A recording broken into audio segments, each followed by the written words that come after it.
Dans la nuit du 14 avril 1912, le RMS Titanic, le plus grand paquebot de la compagnie britannique la White Star Line, heurte un iceberg lors de son voyage inaugural à destination de New York et sombre dans l'Atlantique Nord.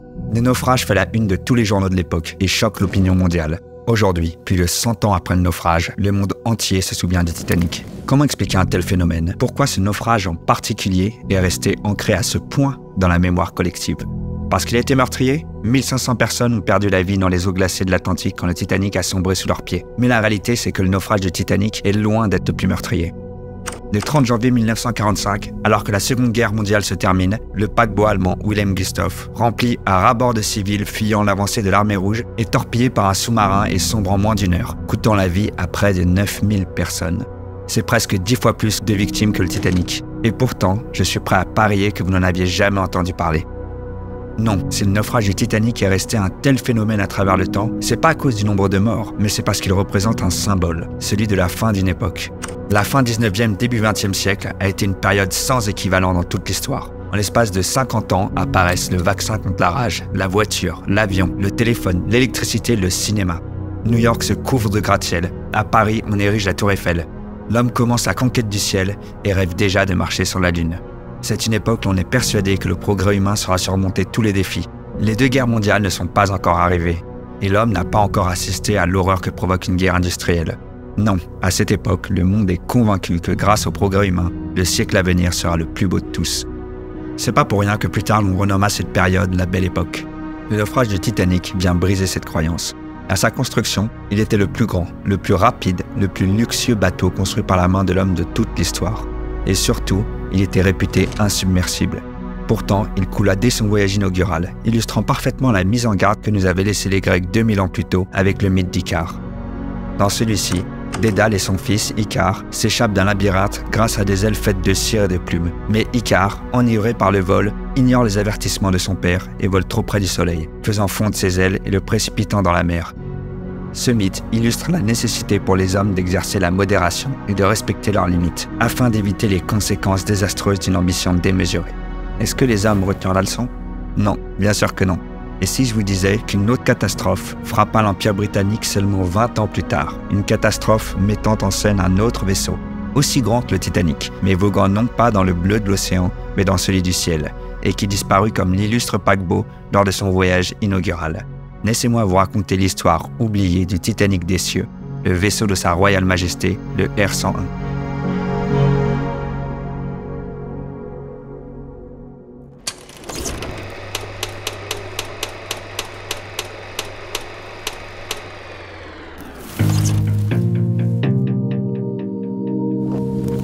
Notre histoire commence en juin 1921 à Londres. Débute alors la grande conférence impériale qui réunit tous les dirigeants gouvernementaux des colonies autonomes et des dominions de l'Empire britannique. Les ministres prennent place autour de la grande table. Le roi George V est présent. L'heure est grave. Il va être question de la survie de l'Empire. Sur le papier, le Royaume-Uni est à la sortie du premier conflit mondial, au zénith de sa puissance. Le petit pays insulaire d'autrefois est aujourd'hui la tête d'un empire colossal de plus de 30 millions de kilomètres carrés. Il s'étend sur 4 continents, allant du Canada à l'Australie en passant par l'Inde. Il couvre également de vastes portions de l'Afrique.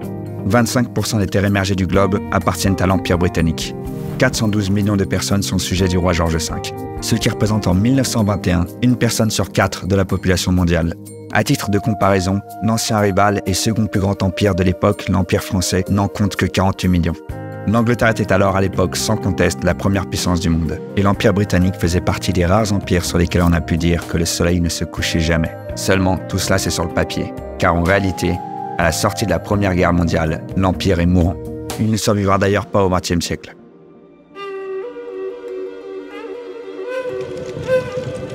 Le mal qui le ronge, c'est que les différents peuples qui vivent à travers l'Empire poursuivent l'autodétermination comme jamais auparavant. En Afrique du Sud, les Britanniques sont contraints de déployer un demi-million de soldats pour réprimer une armée de guérilla des fermiers Boers. En Irak, le peuple se révolte contre la présence britannique. En Inde, alors le joyau de l'Empire, le massacre de Seville par des soldats à Amritsar en 1919 fut un des événements majeurs du déclenchement du mouvement pour l'autonomie. Enfin, l'Irlande, sous domination anglaise depuis le XVIe siècle, déclare une guerre d'indépendance au Royaume-Uni qu'elle finira par remporter en 1922. La guerre mondiale avait fait des ravages gigantesques à travers l'Empire. Beaucoup des quelques 3 millions de Britanniques tombés au combat provenaient de ces colonies et dominions, et à présent ces pays voulaient quelque chose en retour pour leur sang. Face à cette situation, que faire? Utiliser la force? Il est vrai que l'Angleterre possède toujours la plus puissante marine du monde.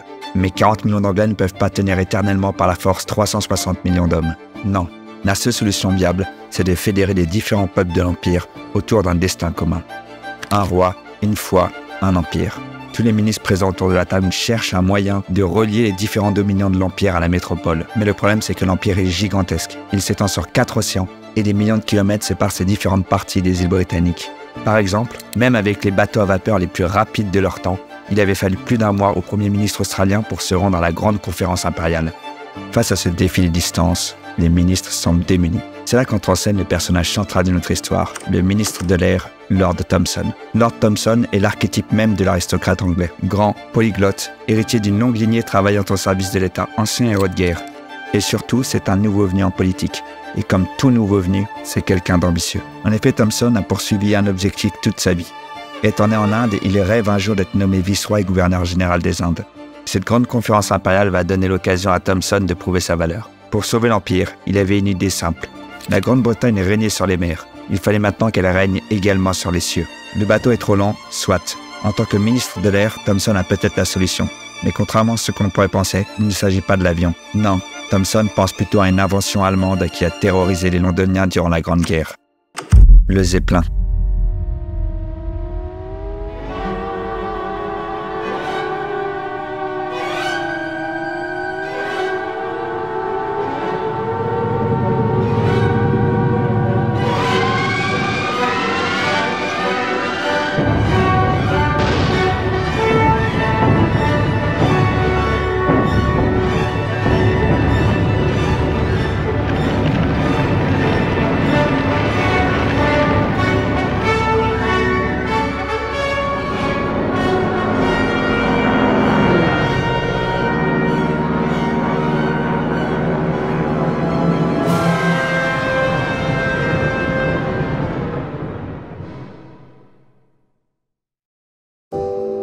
L'idée de Lord Thomson, c'était la construction d'une flotte de dirigeables qui permettrait de relier les coins éloignés de l'Empire. Les dirigeables voleraient à travers le monde, éliminant de ce fait les barrières de distance et liant de manière permanente l'Empire et ses habitants. À l'époque, les avions étaient encore extrêmement primitifs. Petits, bruyants, vétustes et ne pouvant couvrir que de faibles distances, le monde n'avait pas encore pleinement perçu leur potentiel. Les dirigeables, eux, offraient un moyen de transport confortable et rapide, capable de couvrir de très longues distances en emportant passagers et marchandises. Bien sûr, aujourd'hui, l'idée que les dirigeables puissent maintenir l'Empire uni semble ridicule, mais il faut bien se rendre compte à quel point les zeppelins étaient populaires à l'époque. Les années 20 vont être l'âge d'or de ces géants des cieux. Toutes les nations voudront leurs dirigeables géants. Les zeppelins font la une de la presse. Ils étaient à un tel point considérés comme l'avenir du voyage aérien que l'Empire State Building avait été construit avec un mât d'amarrage à dirigeable sur son toit, prédisant que dans un futur proche, les visiteurs arriveraient dorénavant à New York en dirigeable. Bien sûr, cette vision de l'avenir n'a pas été réalisée, mais pendant une brève période entre les 2 guerres mondiales, il semblait que les dirigeables étaient l'avenir des voyages long courriers. La proposition de Thomson séduisit l'Assemblée. Il fut pris la décision de construire 6 dirigeables, dont un premier prototype qui devrait être achevé avant la fin 1927 pour lancer l'ensemble du programme. 1,3 million de livres fut alloué à la construction de ce premier vaisseau de cette flotte à venir. C'est ainsi que naquit le R-101.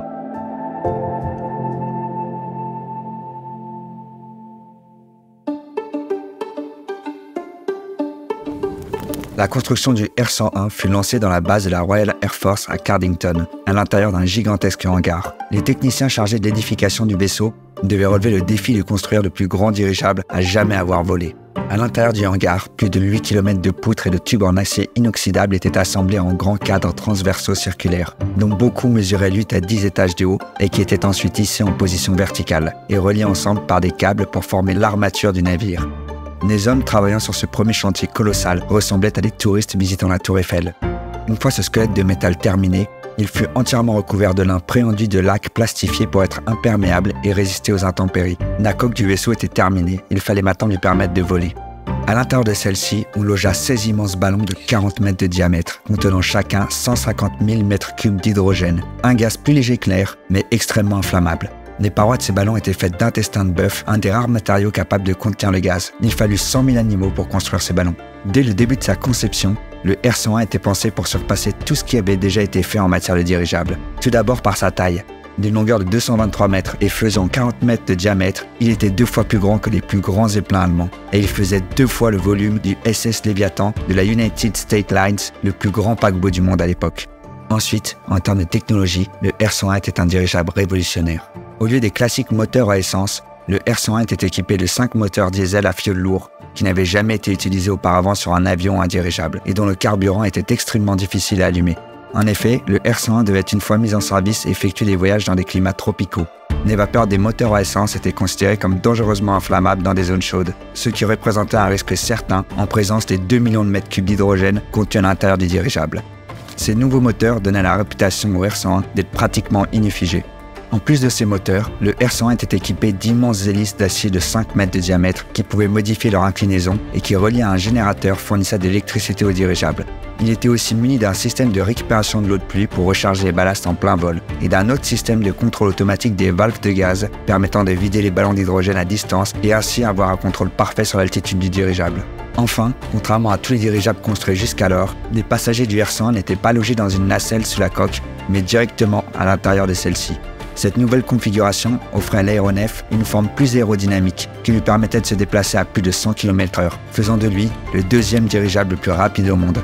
Mais surtout, cela permettait de créer un immense espace s'étalant sur 2 ponts et réservé exclusivement au logement des passagers.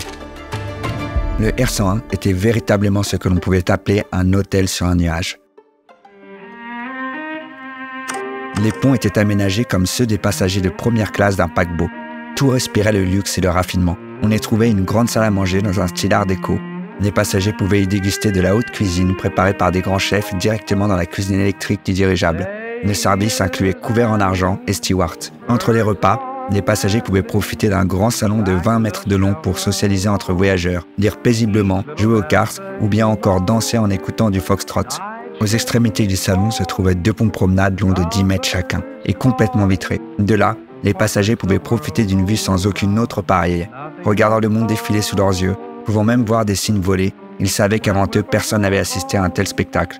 Et encore aujourd'hui, aucun moyen de transport n'offre une pareille vue. Et quand venait la nuit, le dirigeable s'illuminait grâce à ses lampes électriques et les passagers pouvaient rejoindre paisiblement leur chambre confortable et chauffée, ou bien à leur comble du luxe, ils pouvaient apprécier un bon cigare dans le fumoir. Cela pouvait paraître complètement fou d'installer un fumoir sous 2 millions de mètres cubes d'hydrogène, mais ce dernier était entouré d'un blindage inifugé en amiante, évitant ainsi que la moindre étincelle ne s'échappe.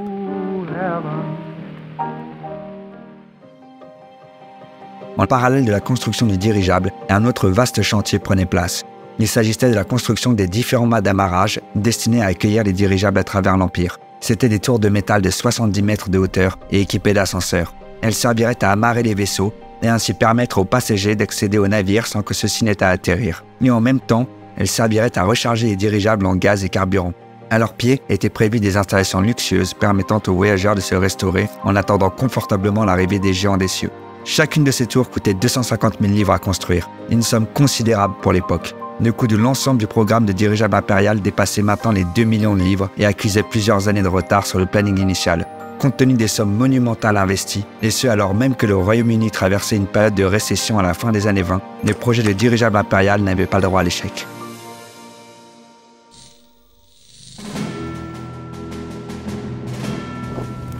En 1929, le R101 était prêt pour un vol d'essai. Le 14 octobre, une foule composée de journalistes, ministres et célébrités avait accompagné Lord Townshend assister au premier vol d'essai au-dessus de Londres du R101. Même l'héritier du trône, le futur Edward VIII, était présent. Quand ce Goliath sortit pour la première fois de son hangar, il impressionna les spectateurs par sa taille et l'incroyable paradoxe que représentait le fait qu'un vaisseau aussi grand qu'un paquebot puisse être plus léger que l'air. L'élégant vaisseau mit le cap sur Londres. Survolant la campagne anglaise, il laissa un souvenir impérissable aux paysans qui avaient pu le contempler voguant paisiblement dans un ciel sans nuages. Les rayons du soleil faisaient briller sa coque de reflets argentés. Quand il arriva au-dessus de Londres, ce fut l'événement. Quantité de personnes sortaient dans les rues admirant et saluant le géant des airs. Le point culminant de ce vol d'essai fut atteint quand le dirigeable survola Buckingham Palace. La famille royale était au balcon pour admirer l'extraordinaire machine. C'est à ce moment que le R101 fit plonger son nez, comme s'il s'inclinait devant le roi George V. La foule était extatique. Le soir même, ce voyage d'essai fut salué par la presse comme un triomphe absolu. Le Times titra « On peut souhaiter une opération plus parfaite, ce qui est de bons augures pour l'avenir ». À Londres, une véritable ballon mania s'empara des habitants de la ville. Le R101 n'était même pas encore entré en service, qu'il remplissait déjà de fierté et d'orgueil le cœur des habitants du Royaume-Uni. Face à l'enthousiasme général, Lord Thomson s'exprima devant les ministres réunis. Il est inutile pour moi de souligner ce que le dirigeable peut signifier pour notre race et notre empire. C'est un véhicule pour traverser les océans. Il reliera notre empire d'une manière qu'aucun autre moyen de transport ne puisse approcher. Il annonça également que le vol inaugural du R101 aurait lieu en septembre 1930 et aurait pour destination Karachi en Inde. Bien entendu, ce choix n'était pas dû au hasard. La prochaine grande conférence impériale devait avoir lieu en octobre de la même année et c'est durant cette dernière que serait choisi le prochain vice-roi des Indes. Thomson savait que son nom figurait sur la liste des candidats. S'il parvenait à faire un voyage aller-retour de Londres à Karachi et revenir avant la fin de la grande conférence impériale, quelle arrivée glorieuse cela serait. Il serait accueilli triomphalement, prouvant de manière indiscutable la puissance et la vitesse de son dirigeable. Il évincerait la concurrence et serait nommé vice-roi des Indes. Comme le Times l'avait titré, l'avenir semblait radieux. Mais derrière l'engouement de la foule et l'ivresse des ministres, dans le hangar de Cardington, une autre histoire était en train de s'écrire. Aussi triomphal qu'il avait pu paraître, ce voyage d'essai avait été en réalité un désastre. Le geste d'inclinaison qu'avait effectué l'appareil face au roi et qui avait tant impressionné le public avait été complètement involontaire et dû à un problème majeur. Le R101 avait été conçu pour pouvoir soulever 150 tonnes. Le navire devant peser lui-même 90 tonnes, cela laissait 60 tonnes de marge dans lesquelles devaient entrer à la fois la centaine de passagers et leurs bagages qu'ils devaient transporter, mais aussi le poids des ballasts d'eau, du carburant, de l'équipage et de la cargaison. Seulement, au lieu des 90 tonnes initialement prévues, le R101 pesait en réalité quasiment 115. Il était 25% plus lourd que prévu. Pire que ça, les ingénieurs chargés de sa construction avaient omis de prendre en compte le fait que dans les climats chauds et arides comme en Inde, la densité de l'air est moins élevée, ce qui diminuait encore plus la capacité de portance du dirigeable. Avec ces nouvelles données, les ingénieurs avaient calculé que si le R101 prenait la route de Karachi pour son voyage inaugural comme prévu, le dirigeable ne pourrait transporter qu'une petite vingtaine de tonnes, soit 3 fois moins qu'initialement prévu. Cela rendait tout simplement le voyage impossible. La raison de cette surcharge du R101 venait directement de toutes les expérimentations faites lors de sa création. Ses moteurs, ses hélices et son squelette en acier étaient beaucoup trop lourds. Le R101 qui devait être un dirigeable révolutionnaire était en vérité un dirigeable mal pensé. Et tous les ingénieurs qui avaient participé à la création du R101 faisaient maintenant face à l'horrible nouvelle qu'après près d'une décennie de développement et des millions de livres d'investissement, le plus grand dirigeable du monde qu'ils avaient si fièrement bâti était incapable de transporter une petite centaine de passagers. Cela signifiait la mort du projet de dirigeable impérial et la disgrâce de tous ceux qui y avaient participé. Pour résoudre le problème de poids, il fallait que les ingénieurs repensent complètement le dirigeable. Seulement, revoir de fond en comble sa structure prendrait sans doute des années et signifierait que Thomson ne pourrait pas effectuer son voyage inaugural pour la grande conférence impériale. Ce serait la fin pour lui de son rêve de devenir vice-roi des Indes et ça, c'était inacceptable. Alors plutôt que de tout reprendre à zéro, la décision fut prise d'ouvrir le dirigeable en deux et d'ajouter un 17e ballon d'hydrogène à l'intérieur du vaisseau. Le navire faisait maintenant 236 mètres de long. Il était plus grand que 3 Airbus A380 mis bout à bout. Mais ce nouveau ballon déséquilibra la structure globale du dirigeable et malheureusement, il n'améliorait que sensiblement sa capacité de portance. Qu'importe, le R101 se devait d'effectuer son voyage inaugural à la date prévue. Il en allait de la survie du programme de dirigeable impérial. Après ce voyage, les ingénieurs auraient le temps, pensait-il, d'apporter de nouvelles modifications au dirigeable pour le rendre viable. Ainsi, le 4 octobre 1930, c'est un dirigeable dangereusement surchargé qui se présentait à son madamarage pour son voyage inaugural en direction de Karachi.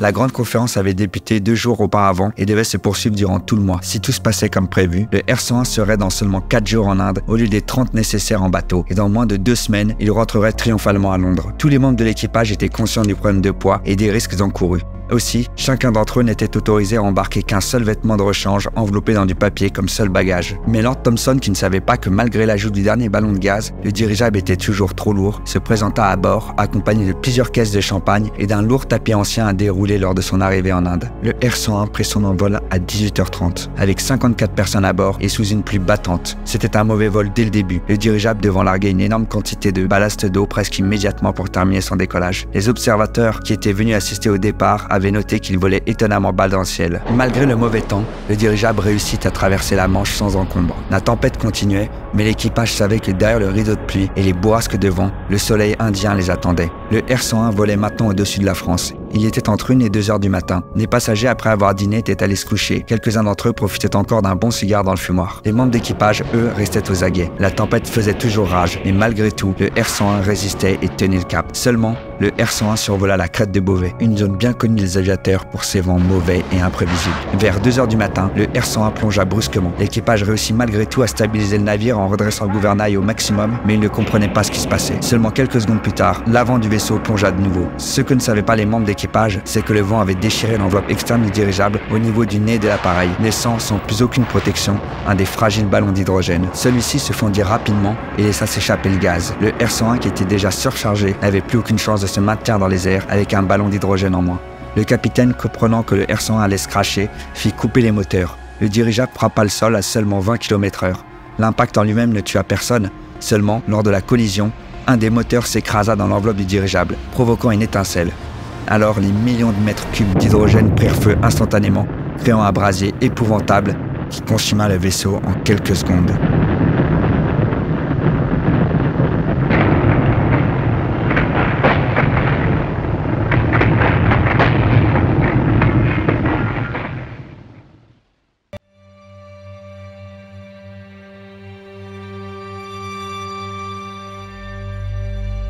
Sur les 54 personnes à bord, seulement 6 survécurent.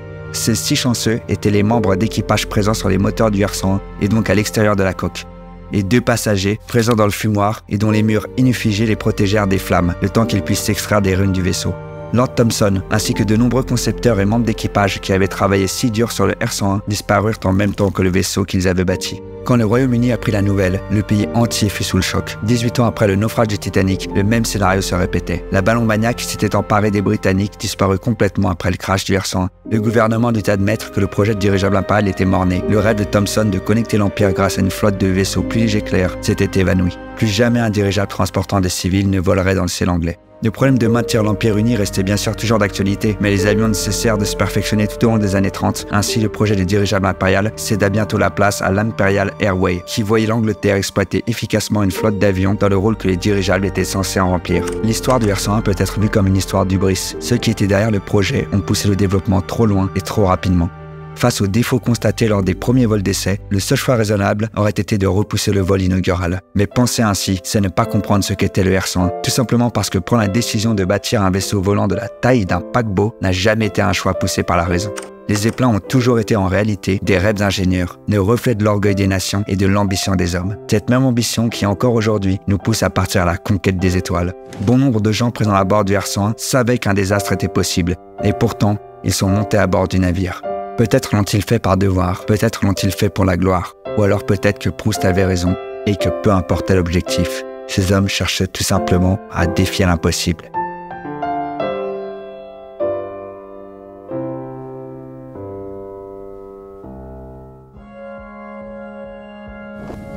Contrairement au Titanic, le R101 est aujourd'hui complètement absent de la mémoire collective. Pourtant, leur histoire partage de nombreux points communs. Ils furent tous deux à leur création les plus grands et les plus luxueux vaisseaux de leur temps.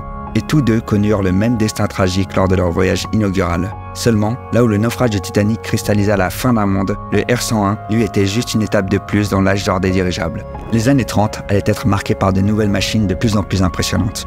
Le Graf Zeppelin marquerait ses contemporains en effectuant un tour du monde. Les Américains s'apprêtaient à bâtir un véritable porte-avions volant avec le USS Macon. Les films de l'époque continueraient de fantasmer le futur, avec des ballons toujours plus incroyables ou farfelus. Puis vint la construction du plus célèbre de tous les Zeppelins, la plus grande machine volante de toute l'histoire, celui seul dont le nom trônerait aux côtés du Titanic, le Hindenburg. Mais ceci est une autre histoire.